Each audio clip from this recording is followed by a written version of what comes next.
শহরে তুলসীপতি বালিকা বিদ্যালয়ের নানান সমস্যা নিয়ে শিক্ষা দপ্তরে ডেপুটেশন দেন অভিভাবকরা। মঙ্গলবার তারা অফিস লাইনস্থিত শিক্ষা ভবনে গিয়ে আধিকারিকদের সাথে দেখা করে দ্রুত সমস্যা সমাধানের আর্জি জানান। তাদের দাবিগুলো ছিল বিদ্যালয়ে ঠিকঠাক পড়াশোনা হচ্ছে না, সেই দিকে নজর দেওয়া, শৌচালয়ের সমস্যা দূর করা, পরিষ্কার পরিচ্ছন্ন জায়গায় মিড ডে মিল রান্না করা প্রভৃতি। পাশাপাশি তারা অভিযোগ করেছেন বিদ্যালয়ের শিক্ষকদের বারবার জানিয়েও সমস্যা সমাধান হচ্ছে না, তাই তারা বাধ্য হয়ে দপ্তরের ডেপুটেশনে মিলিত হয়েছেন।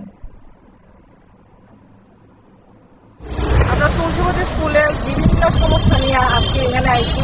আজকে বিভিন্ন 2-3 বছর ধরে এই সমস্যাটা হইতেছে, যার লেগে এই সমস্যাটা আজকে এটার মধ্যে আমরা এখানে জমা দিব।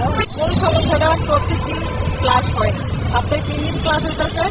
টিচারের খুবই সমস্যা, টিচার নেই স্কুলে। 3 দিন কি সবার 3 দিন শুধু? সবার 3 দিন সপ্তাহে 3 দিন হইতেছে। যেমন ক্লাস 1, 2, 3 তারা সব মঙ্গল বুধ দিল, তারপরে আবার 4, 5 তারা দিল আরেকটা ডেট, বৃহস্পতি শুক্র এরকম দিল, শনিবার আর রবিবার তো নাই।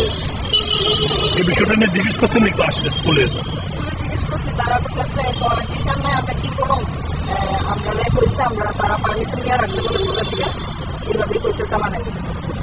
এখন আপনারা কার কাছে আইছেন? এখন ডাইরেক্টর অফিসের কাছে আইছি, তাদের কাছে আমরা সব সমস্যা এখানে ইলেকশনের মাধ্যমে জমা দিই।